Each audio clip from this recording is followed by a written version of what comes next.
menino, até pejorativamente, quero dizer que não concordo com isso de moleque ou coisa do gênero, quer dizer que eu discordo disso, porque, na verdade, a sua fala demonstra, e o cargo que o senhor ocupa também demonstra que o senhor é um homem.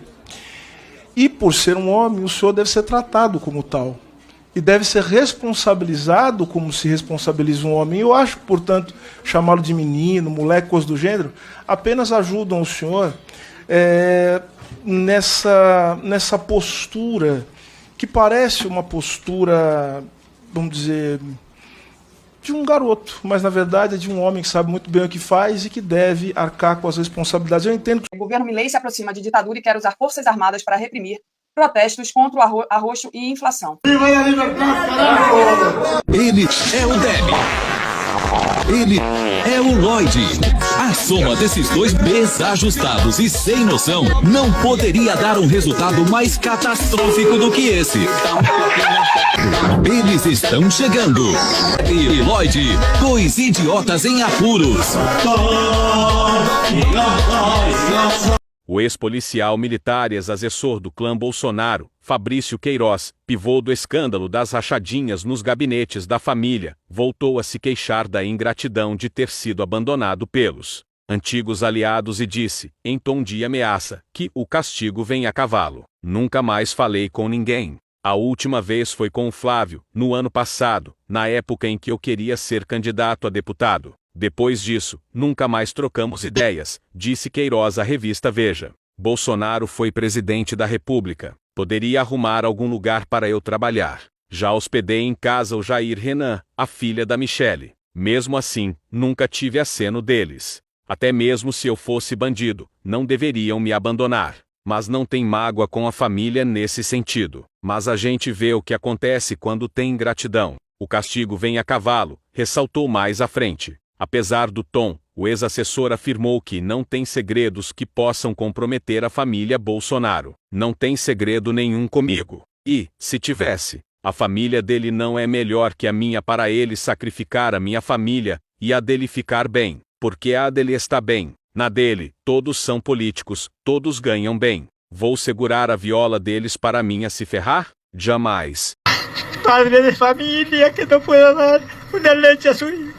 Isso é uma triste que seria. A repórter foi consolar, ele falou assim, olha gente, as pessoas estão sem dinheiro, estou já pensando nas pessoas que não vão ter dinheiro para comer, nas crianças, né? O porta-voz da Argentina, lá do Milei, está dizendo que a borracha vai comer. Enquanto eu estou falando com vocês, a ministra da Segurança, a Burrit, está preparando um pacote para reprimir protestos em função disso que está acontecendo na Argentina. Estão preparando baixar a paulada nos argentinos. Então, isso aí não vai dar... O bolsonarista Luiz Antônio Dornelas, que gravou um vídeo oferecendo-se para se tornar um homem-bomba e explodir o Supremo Tribunal Federal, fez outra gravação, fingindo se retratar pelas palavras ditas. Ele também havia dito que tanto o presidente Lula quanto Flávio Dino e o ministro Alexandre de Moraes eram narcotraficantes. Estou aqui para me retratar e pedir desculpas, pois falei muitas coisas sobre o nosso presidente da República e sobre o ministro Flávio Dino, que agora é nosso ministro no STF. Às vezes, você está tenso, iniciou. Então, estou aqui para pedir desculpas por tudo o que eu disse, sabe? O que eu falei sobre o presidente Luiz Inácio Lula da Silva, e sobre o ministro, que eram isso e aquilo. Não, o presidente da República não é. Até aí, ainda parecia um pedido de desculpas, mas logo em seguida, o bolsonarista começa a debochar. O presidente da República não é honesto, não é íntegro, não é homem, não é patriota.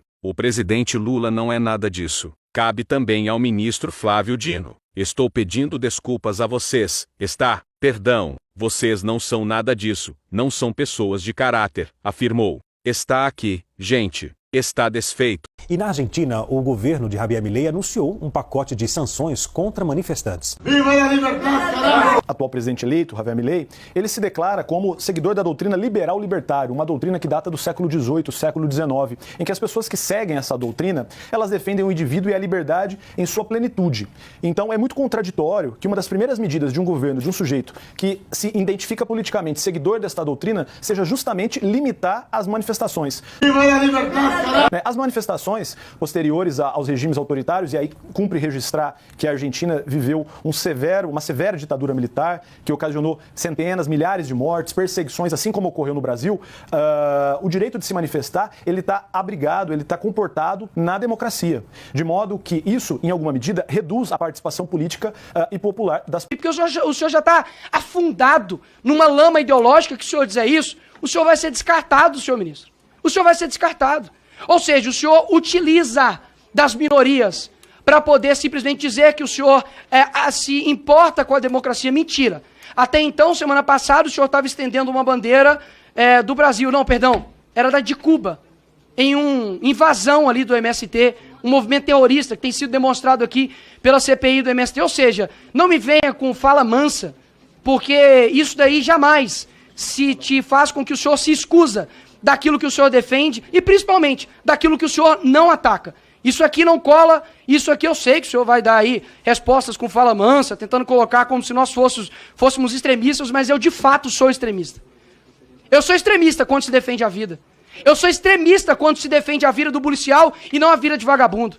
Eu sou extremista, sim, quando é recebido aqui no nosso território brasileiro um ditador como, por exemplo, Nicolás Maduro. Eu sou extremista, sim, quando alguém quer impor uma ideologia na nossa cara, dizendo que um marmanjo, só porque ele se sente mulher, pode entrar dentro do banheiro de uma menina. Eu sou extremista, sim, quando aqui nesse país se respeita tudo. Mas quando se fala de pastor, de padre, de direita, aí pode. Aí tudo é válido. Eu sou extremista, sim, em defender meus direitos. Obrigado, presidente. Bom, a primeira coisa que... Posso começar, deputado? Pode. Muito obrigado. Deputado, eu acho que é importante, deputado, nesse momento, eu tentar me falar sobre uma enorme injustiça que pesa sobre o senhor. Não sei se é injustiça, embora as pessoas que o façam, elas tenham sua parcela de razão.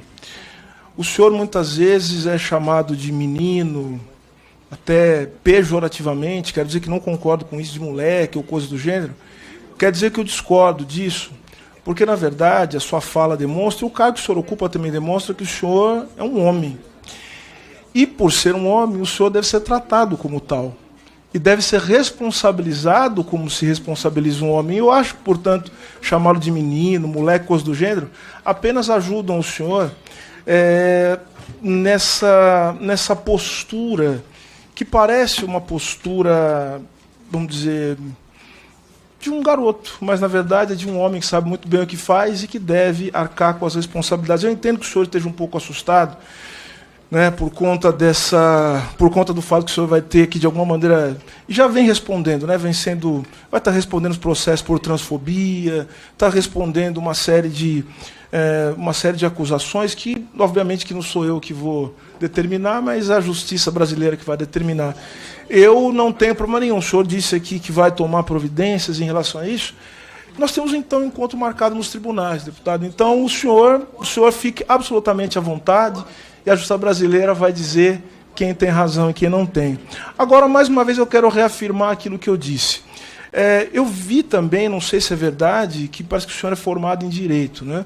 Eu sou professor de Direito há muitos anos. Eu custo acreditar, porque poucas vezes eu vi tantas coisas absurdas, tantas coisas erradas sobre direito administrativo.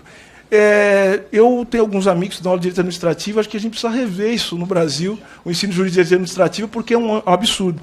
Primeiro, a pessoa afirma que decisões de um conselho, eventualmente, podem ter força normativa.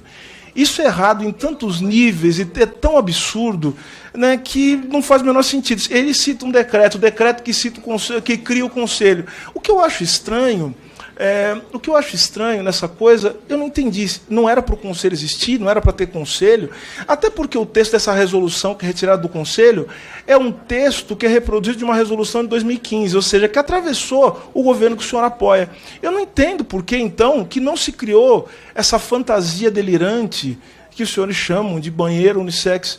Se existe uma resolução de 2015 e que, por acaso, né, foi assinada pela mesma pessoa, se não me engano, eu queria saber por que então, esses banheiros eles não foram implementados, né? Então, o que só demonstra, na verdade, que nós estamos aqui mergulhados no mar de mentiras sistemáticas, de uso, né, enfim, da função pública para espalhar o ódio contra minorias que já sofrem ódio. Não há outra razão para isso, a não ser dizer isso. Outra coisa, o sistema de participação social ele foi criado por uma lei no começo desse ano. Esse sistema de participação social que faz com que conselhos que anteriormente foram extintos pelo governo de Jair Bolsonaro tenham sido recriados para propiciar a possibilidade das pessoas participarem democraticamente. Agora, deputado, se o senhor acha que de alguma maneira o senhor tem alguma razão ou sentido para se insurgir contra as providências que tomei,